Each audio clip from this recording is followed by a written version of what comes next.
I love myths, urban legends, paranormal stories, and chronicles of unexplainable mysteries and phenomena. As a kid, I actively sought books and articles on the topic, no matter how vaguely related. 20 years on, I still enjoy delving into the stories of the unknown. The difference being, 20 years ago, I didn't have access to the wonderful World Wide Web. These days, I literally have a world full of myths, legends, and stories at my fingertips, and so, I often indulge in long Googling sessions dedicated to absorbing as much information as I can.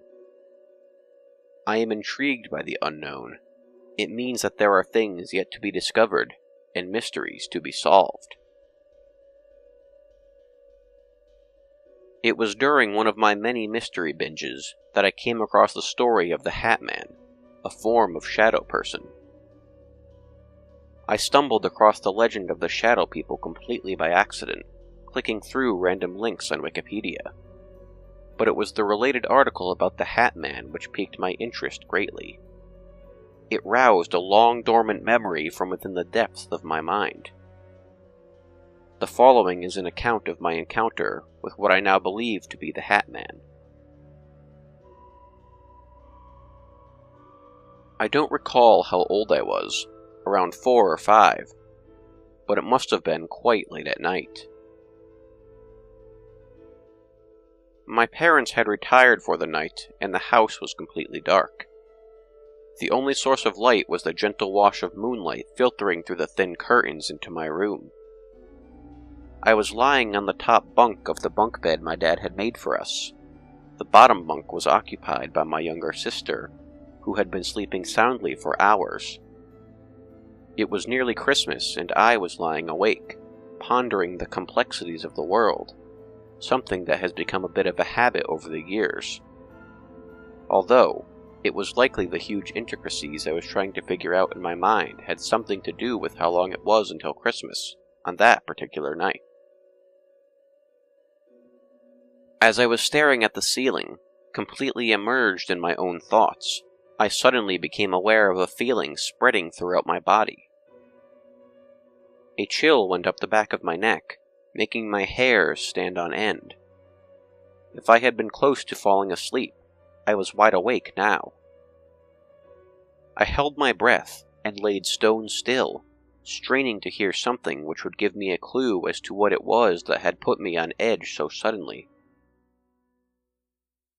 I heard nothing, other than my sister's rhythmic, deep breathing from the bed below. When I could hold my breath no longer, I let it go as quietly as I possibly could. I couldn't hear anything out of the ordinary, so, after a few more minutes of laying as still as possible, I decided to roll onto my side, so I could see out of the bedroom door into the hallway. I did this in such a way that it would seem, to anybody looking in on me, as though I was rolling over in my sleep, just in case one of my parents came in and gave me an earful for not being asleep, as I was supposed to be. As I completed my expert maneuver, I heard a noise in the hallway.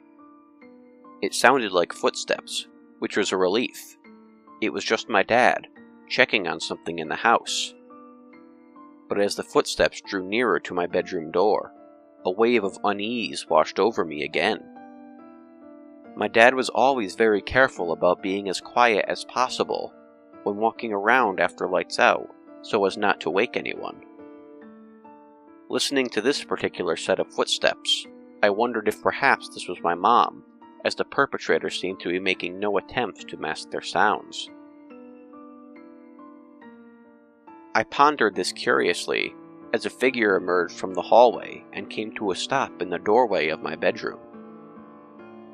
Once again, I found myself holding my breath, trying to be as still as possible. The figure stood in the doorway, breathing quite loudly. It was definitely a man, judging by the sound of the breathing. For a few moments, I relaxed, thinking that it was my dad after all. I started breathing and closed my eyes, pretending to be asleep, but the sound of the breathing stayed in the doorway.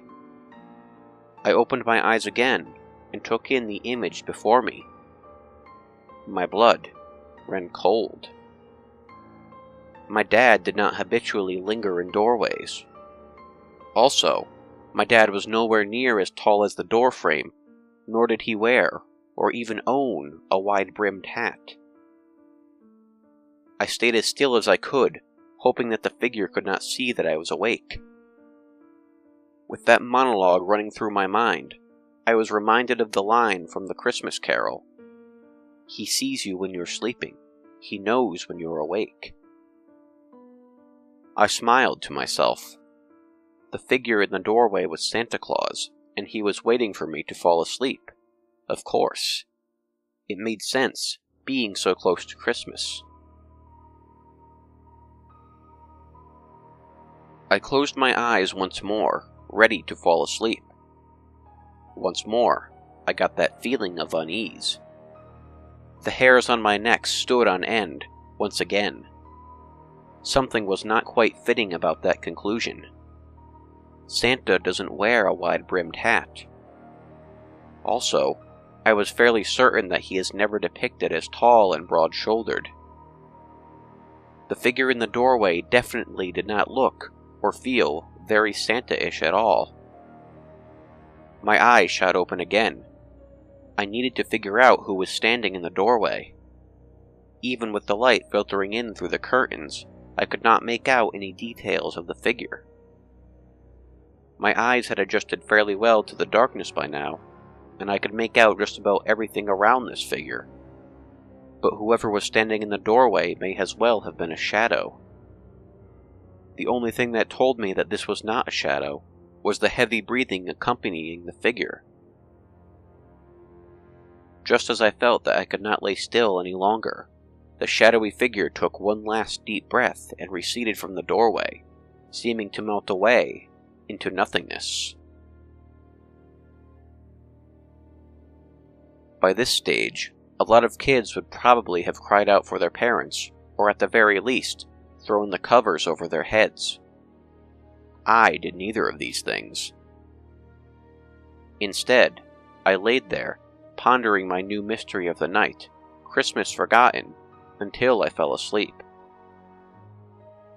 I remember asking both of my parents the next day whether they'd spent any time looking in on my sister and me the night before. They assured me, every time that I probed them about it, that they had not been anywhere near my bedroom the previous night. I guess, after a while, I just sort of shrugged it off. It didn't happen again at all. Every now and then, the memory would spring to mind, especially during my nighttime ponderings.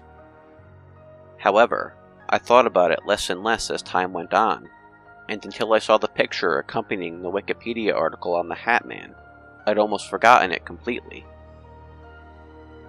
To this day, I have no idea what it was, whether it was one of my parents sleepwalking, somebody who wasn't meant to be in the house, a supernatural being, or otherwise.